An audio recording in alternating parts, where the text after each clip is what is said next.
Hi, I'm Rabbi Dunner. Welcome to my weekly Erev Shabbos Dvar Torah. This week is Parshat Bo.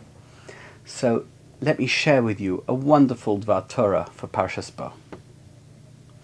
The last plague that happened in Egypt that afflicted the Egyptians was the death of every firstborn son in Egypt.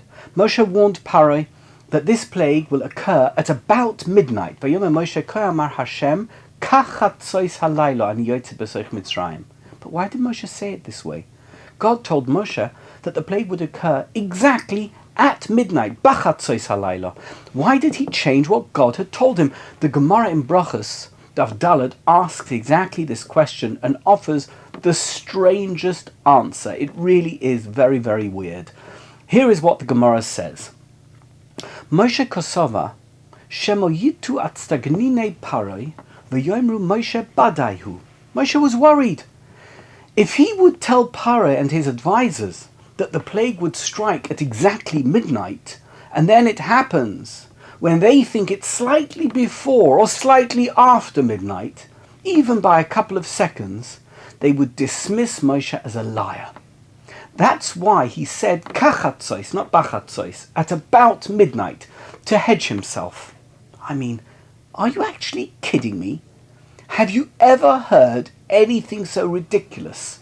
Every firstborn son in the entire country is dead. But that's nothing. Moshe's a liar. He said it was going to happen at 12, but it happened at 11:59 and 42 seconds. Really? And anyway, who cares what those idiots would say? The fact that there was a death in every home, every firstborn son died, would completely eclipse their stupid nitpicking. Let me tell you a story. When I was growing up in England, one of the most famous people on British TV was a man called Michael Fish. He wasn't an actor, he wasn't even a newscaster.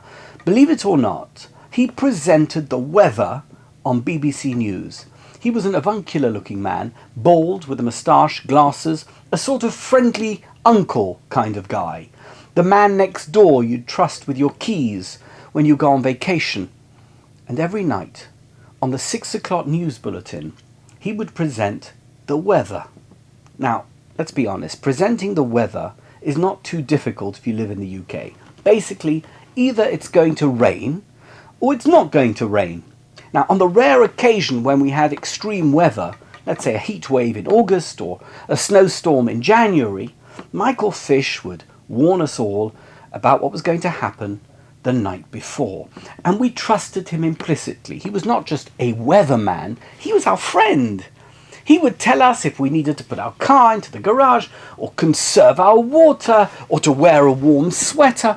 There was even a punk rock group, and I'm not kidding you, that recorded a song, you can Google it, called I Wish I Was Like Michael Fish. Now listen to this story.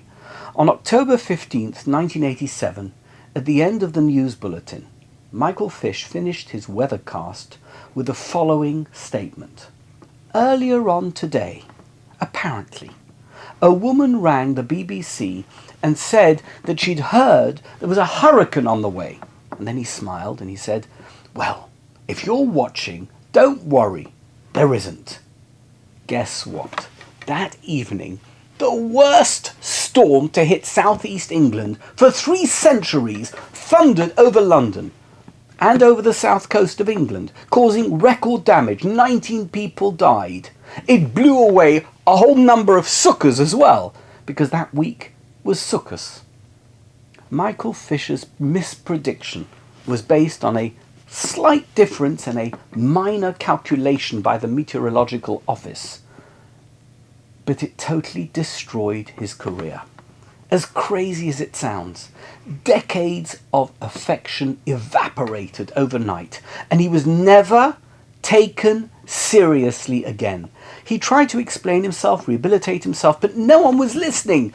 He's retired and he now lives in almost complete obscurity. There is a power in even the slightest fault, notwithstanding the greatest competence. If it turns out you were wrong about something, you will be holed below the waterline. After 9 severe plagues in Egypt, and with God's omnipotence completely evident, even the smallest fault would have destroyed the entire project. The court of Pharaoh were looking to find fault, so even a minor discrepancy would result in a claim that Moshe was a liar, and then the whole miracle of the Exodus would be undermined. What is the message here for us? What was Moshe trying to teach us? The lesson, I think, is that finding fault in people is usually pointless, as it has no real bearing on their overall competence or their impeccable character. It can be very hurtful, but it usually accomplishes very little. Ultimately, if it is 99% good, the 1% not so good is totally immaterial. We were created imperfect, in an imperfect world, and as long as we strive to do what we can within our limitations, that is all that can be expected, and that is all that God wants. Egypt represents the exact opposite of this idea. Egypt reveled in picture perfect, in a version of what the world should be. Pharaoh was God. Life was eternal. Everyone had to fit into the airbrushed image of perfection. And that's why, if you look at ancient Egyptian art, everyone looks exactly the same. Any imperfection was proof of worthlessness. But Judaism represents the opposite of this. In this world, no one and nothing is perfect. Only God is perfect, as Maimonides says. There is always fault to find. You hear that? There is always fault to find. And that's fine. The Torah wants us to know that we need to concentrate on seeing and emphasizing the good in everything. And then, in the merit of our seeking the good in others, God will seek the good in us. Wishing you all Shabbat Shalom. But before I go, while I'm here, let me remind you to participate in our Beverly Hills Synagogue Mishloach Manot campaign. Send a beautiful Mishloach Manot basket to everyone who is part of the campaign, and at the same time support worthy Jewish welfare charities such as Tomchei Shabbos. It really is our most wonderful fundraising campaign of the year, and I'd so love you to sign up and to be a part of it. Just call the shul office on 310-276-7650 or email mkramer@yimbh.org, mkramer@yimba.org. Thank you so much. Good Shabbos, good Shabbos.